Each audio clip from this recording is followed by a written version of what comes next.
बिस्मिल्लाहिर्रहमानिर्रहीम। नवाज़ खान बाबा Vs YouTube channel की जानिब से आप लोगों को अस्सलाम वालेकुम। हमें उम्मीद है कि आप सब लोग बखैर वाफ़ियत होंगे और खुश खुरम होंगे, और हमारी दुआ है कि आप हमेशा इसी तरह खुश खुरम रहें और अल्लाह ताला आपकी खुशियों में मज़ीद इजाफ़ा फरमाए, आमीन। वीडियो में आगे बढ़ने से पहले हमेशा की तरह हमारी आपसे रिक्वेस्ट है, इल्तिमास है कि आप हमारे चैनल को सब्सक्राइब करें, बेल आइकन के बटन को दबाना ना भूलें, लाइक करें और कमेंट बॉक्स में जाकर कमेंट्स भेजना नहीं भूलिएगा, क्योंकि हमें हमेशा आपके कमेंट्स का इंतज़ार रहता है और हमारी कोशिश होती है कि हर एक के कमेंट्स के फर्दर जवाब दिए जाएँ। शुक्रिया। तो चलते हैं आज के वीडियो की जानिब। हमारे मौज़ूआत आजकल आपको पता है कि मिक्स चार्ट होते हैं। आई मीन के एक टॉपिक इधर से होता है तो दूसरा उधर से होता है, क्योंकि डेवलपमेंट्स इतनी तेज़ी से हो रही हैं कि किसी एक टॉपिक पर हम कंसंट्रेट नहीं कर सकते।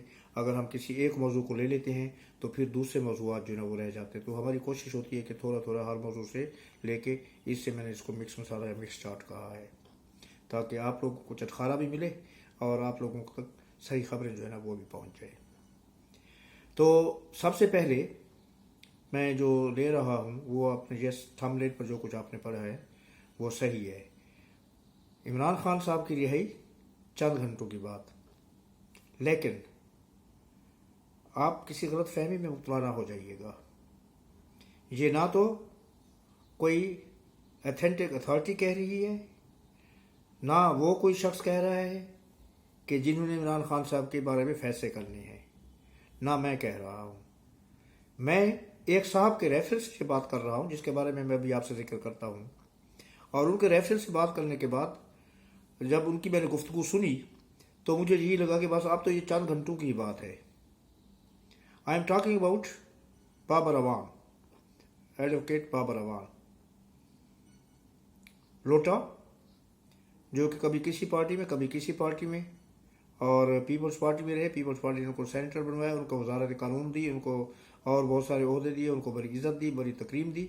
लेकिन वो कहते हैं ना कि जिसका ज़र्फ छलक जाता है, जब पैमाना ज़र्फ छलक जाए तो फिर वो यही होता है जैसे ये कर रहे हैं। पीटीए में शामिल हुए और अहम मुश्किल वक्त पे, जिस वक्त पीटीए के रहनुमा इमरान खान साहब को गिरफ्तार किया जा रहा था after dissolving of this thing national assembly, जब इलेक्शन उस वक्त जब इलेक्शन नहीं हुए थे और व्हेन उनकी रिजीम चेंज हुई थी, regime world I took from Imran Khan. तो जब उनकी रिजीम चेंज हुई और नई रिजीम शहबाज शरीफ साहब की पावर में आए ये लोग, वज़ारत-उज़्मा में, जैसे आप PDM-1 कहते हैं ये लोग, तो उस वक्त जब इनकी गिरफ्तारियां हुई और जब इनकी सख्त ज़रूरत थी कानून के मैदान में, इनकी बाबर अवान साहब की ज़रूरत थी उनको, वो वकील ढूंढते फिर रहे थे, तो उस वक्त बाबर अवान साहब चुपके से लंदन चले गए और वहाँ पर जाके बैठ गए, और आज फिर वापस आके वो अब इमरान खान के फिर उसी तरह दाएं हाथ बन गए हैं। आज वापस मेरी मुलाकात नहीं हुई उनसे कोई, because I am not in Pakistan. तो मैंने उनका एक प्रेस टॉक देखी बाबर अवान साहब की, जिसमें वो कह रहे थे कि सदर अलवी डेंटिस्ट जो है इमरान खान साहब को बहुत जल्द रिहा कर देंगे। हाँ बाबर अवान साहब, आप बहुत बड़े कानूनदान हैं, आप कानून को हमसे ज़्यादा जानते हैं, आप कानून से हम सब जो देखने वाले बैठे हुए उनसे भी ज़्यादा जानते हैं। हमें तो कानून का पता ही नहीं, अल्लाह भी नहीं जानते, हम कानून के तालिब इल्म भी नहीं हैं, लेकिन हम आप लोगों की बातों से कुछ ना कुछ कानून सीख रहे हैं और काफ़ी कुछ सीख भी चुके हैं। कानूनदानों की बातें जो होती है ना टीवी के ऊपर और मीडिया में और तकरीरों में, वो सुन सुन के हम आधे कानूनदान तो बन चुके हैं, और वो जो आधा कानून का इल्म है वो हमें ये बता रहा है कि सदर अलवी साहब कुछ नहीं कर सकते। वो एक ऐसे शेर हैं जिनके दांत निकाल दिए गए हैं, और आपको पता है कि जो कोई डेंटिस्ट होते हैं ना वो अपने दांत दोबारा इंस्टॉल नहीं कर सकता। दांतों का इम्प्लांट जिसको कहते हैं ना, कि जब दांत टूट के गिर जाते हैं, जब दांत निकाल दिए जाते हैं, उनको जब दोबारा नया दांत लगाया जाता है, दैट इज कॉल्ड इम्प्लांट। तो दांतों का जो इम्प्लांट है वो डेंटिस्ट या डेंटल सर्जन खुद अपना नहीं कर सकता। तो आरिफ अलवी साहब के दांत नहीं है, तो अब वो दांतों का इस्तेमाल कैसे करेंगे? वो बगैर दांतों वाले, बस मैं आगे नहीं कहता, बन चुके हैं। उनको इतने झटके लगे हैं इन गुज़श्ता दिनों में, क्या वो मज़ीद किसी किस्म का एडवेंचर करने से गुरेज करेंगे और एडवेंचर से बहुत दूर भागेंगे।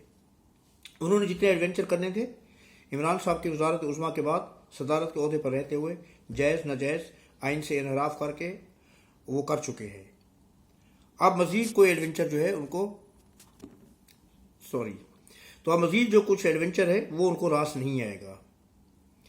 एडवेंचर उन्होंने क्या किए थे, जब असम्बली इमरान खान साहब के खिलाफ तहरीक अदम एतमाद पेश हुई थी और गैर आइनी तरीके से ये गैर आइनी रोलिंग स्पीकर की, जो डिप्टी स्पीकर थे उस स्पीकर के अहदे पर सूरी साहब, कासिम सूरी, मैं नहीं कह रहा, ये सुप्रीम कोर्ट की ऑब्जर्वेशन ही नहीं, सुप्रीम कोर्ट ने अपने अहकामात में भी लिखा था जब उन्होंने दोबारा असम्बली को बहाल किया था कि ये गैर आइनी इकदाम किया गया था।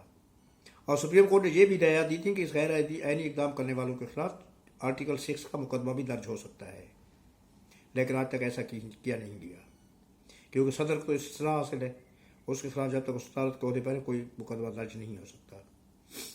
तो उन्होंने एक वो गैर आइनी इकदाम किया था, असम्बली तोड़ दी थी, जबकि कानून के मुताबिक, आइन के मुताबिक जब किसी प्राइम मिनिस्टर के खिलाफ तारीख अदम एतमाद पेश की हुई होती है तो वो एडवाइस नहीं दे सकता असम्बली तोड़ने की, मगर इमरान साहब ने दी और उन्होंने बजक जुम्बे से कलम, अपने कलम की एक ही हरकत से असम्बली जो रिजॉल्व कर दी। और दूसरी गैर आइनी हरकत उन्होंने अभी रिसेंटली की है, असम्बली का इजलास ना बुला के। आइन कहते हैं कि with in 21 days of the election, general election जो होते हैं उसके 21 दिन के अंदर अंदर असम्बली का इजलास बुलाना जरूरी है, ताकि वहां पर जो आइनी ओहदे हैं वो पूरे किए जा सके। मगर बगैर दातू के शेर जो हैं डॉक्टर अलवी साहब, वो इस चीज को मानने के लिए तैयार नहीं थे। तो स्पीकर के पास एक अख्तियार दिया कि आइन जिन्होंने मुरतब किया था, जिन्होंने आइन लिखा था, the people who wrote this constitution, उनके भी दिमाग थे, उनको पता था कि कोई ऐसा दिल जला या कुछ ऐसा बेवकूफ़ किस्म का इंसान जिसके पास अकल नाम की कोई चीज़ ना हो कि इस तरह का एडवेंचर कर सकता है, तो वो अगर नहीं करता, कानून के मुताबिक नहीं चलता, तो उसका हल क्या है। उसका हल उन्होंने ये निकाला हुआ था कि अगर सदर जो है ना असम्बली का इजलास तलब नहीं करता किसी वजह से, बावजूद किसी वजह से भी, तो स्पीकर कौमी असम्बली को अख्तियार हासिल है कि वो सदर की एडवाइस दिए बगैर असम्बली का इजलास तलब कर सकता है। और स्पीकर कौमी असम्बली राजा परवेज अशरफ साहब ने यही काम किया। और जब उन्होंने असम्बली का इजलास बुलाया तो उससे कुछ घंटे पहले ही बिलावल भुट्टो साहब ने भी एक स्टेटमेंट दिया था कि अब आरिफ अलवी साहब पर जब उनका टेन्योर ऑफ प्रेसिडेंटशिप खत्म होगा, उस वक्त उनको 2 मुकदमों का सामना करना पड़ेगा, आइन तोड़ने के 2 मुकदमा जिनके ऊपर आर्टिकल 6 हम उनके ऊपर लगाए गए, आर्टिकल 6, और यही 2 मुकदमा जिनका मैंने जिक्र किया है। तो फिर आरिफ अलवी साहब के पांव के नीचे से जमीन निकल गई और उन्होंने बगैर किसी के कहे हुए दोबारा वो असम्बली पर साइन कर दी और असम्बली वापस भेज दी कि जी इजलास बुलाया जाता है। और भी उसने क्या आके जेल के अंदर बैठना है, या तो इमरान साहब ये चाहते हैं कि आरिफ अलवी भी आके उसके हम नवाब बन जाए और वो बैठ के दोनों कवालियां गए वहां पर। और सेकेंडली, आप ये मेरी बात आज गौर से ध्यान से सुन लें और ये आप नोट कर लें, आज की डेट और टाइम, कि इमरान खान साहब 15 दिन में, 20 दिन में, हफ्ते में, महीने में, 2 महीने में, 4 महीने में बाहर आने वाले नहीं हैं।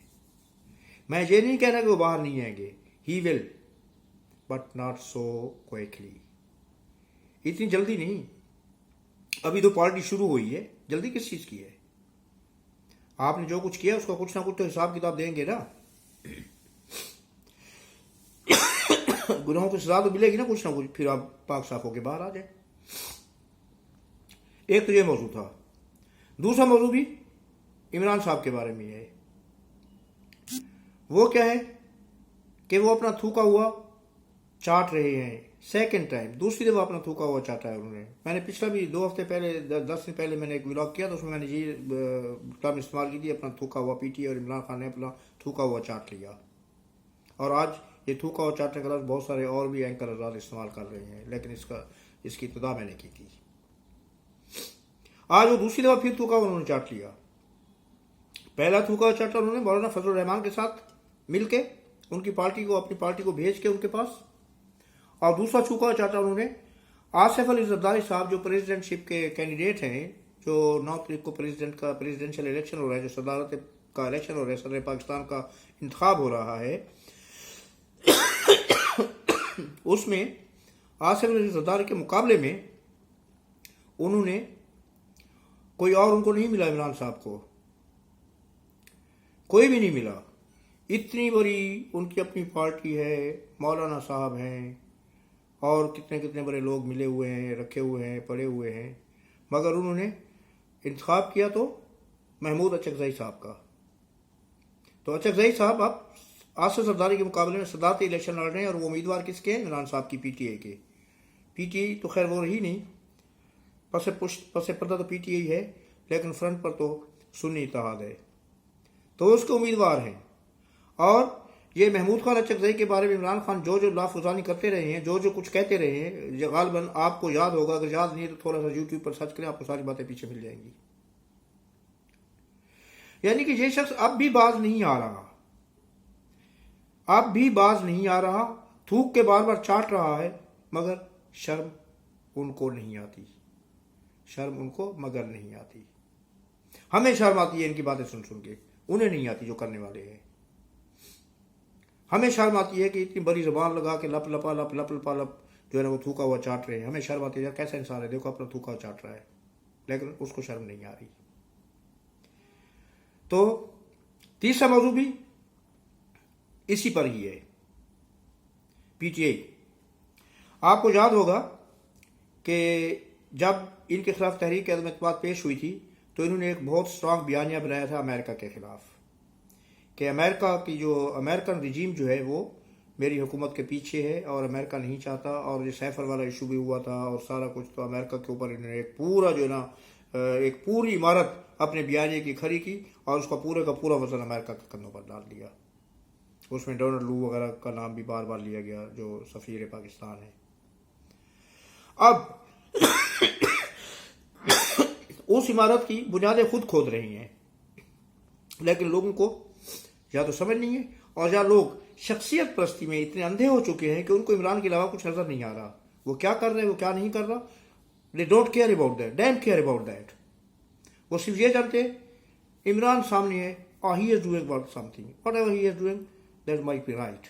ऐसी बात नहीं है भाई, आप अपने अकल का इस्तेमाल करो। ये भी देखो कि मुल्क कौम के मफाद में है कोई चीज़, या वो झूठ बोल रहे हैं या सच बोल रहे हैं, तो आप एक झूठे शख्स को जो रियासत मदीना का नारा लगा के अवाम को जो है ना 3.5 साल 4 साल बेवकूफ़ बनाता रहा, उसको फिर अपने साथ पर मुसलत करने के लिए तैयार हो रहे हैं आप लोग।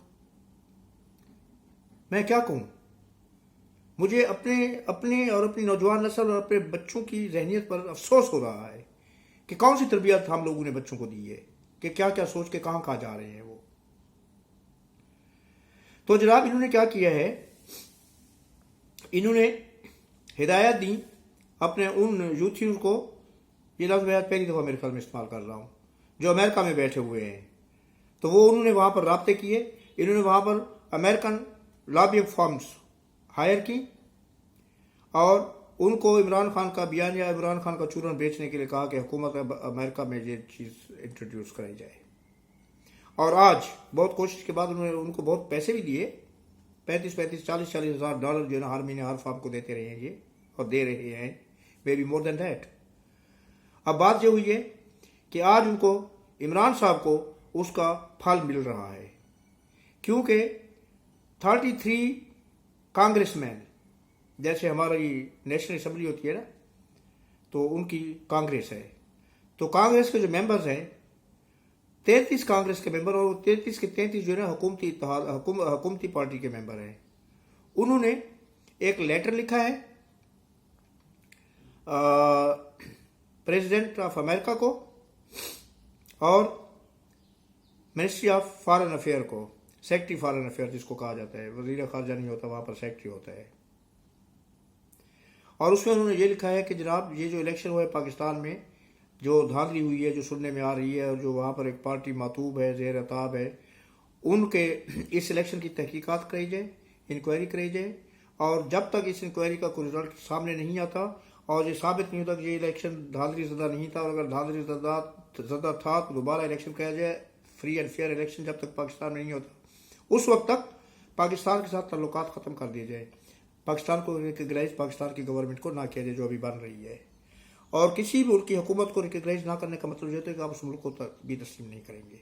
और जब आप किसी मुल्क को तस्लीम नहीं करते तो इसका मतलब ये है कि वो मुल्क पूरी दुनिया से कोई किसी किस्म का फायदा नहीं उठा सकता। सॉरी, आज गला मेरा खराब हुआ है बहुत शदीद। कोई किसी किस्म का फायदा नहीं उठा सकता। उनके ऊपर एक किस्म की पाबंदियां लग जाएंगी, जैसे ईरान वगैरह पर लगाई गई थी कि जनाब कोई इनके साथ कारोबार नहीं करेगा, कोई फाइनेंस नहीं मिलेगा, कोई डिफेंस के मुआहदे नहीं होंगे, कोई वफूद का तबादला नहीं होगा, कोई इकनॉमिक वो जो मुआहदे नहीं होंगे, कोई टेक्निकल जो इश्यूज होते हैं उनका हल नहीं निकलेगा, कोई सरमायाकारी नहीं होगी, कोई सनत नहीं लगाई जाएगी, कोई तिजारत नहीं होगी। तो ये किसका नुकसान है? ये क्या शहबाज शरीफ का नुकसान है, या नवाज शरीफ का नुकसान है, या जरदारी का नुकसान है? ये नुकसान आपका है, ये नुकसान मेरा है, ये नुकसान पाकिस्तान के, ये नुकसान पाकिस्तान के अवाम का है। तो जो शख्स जेल में बैठकर भी अपनी रेशा दवानियों से, अपनी शरारतों से, अपनी बेहूदगियों से बाज नहीं आ रहा, हम कैसे उसको तस्लीम करें? ये सवाल आपके लिए है, आपके नौजवान नस्ल के लिए है। आप अपने दोस्त, अहबाब, रिश्तेदारों के साथ इस चीज़ पर डिस्कस करें। उनको बताएं कि ये शख्स तो पाकिस्तान को तबाह बर्बाद करने पर तुला हुआ है। पाकिस्तान हम सबका है, पाकिस्तान आपका है, पाकिस्तान हमारा है, पाकिस्तान इमरान का है, लेकिन वो शायद इस चीज़ को समझने के लिए तैयार नहीं है।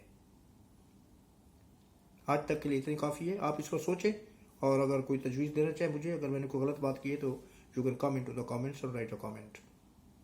आज तक के लिए इतनी काफ़ी। इंशाअल्लाह बहुत जल्द आपके साथ दोबारा मुलाकात होगी नेक्स्ट व्लॉग में। उस वक्त तक के लिए इजाज़त दीजिए। अल्लाह पाक आपका हामी नासिर हो। अल्लाह पाक आपको अपने हिफ्ज़-ओ-मान में रखे।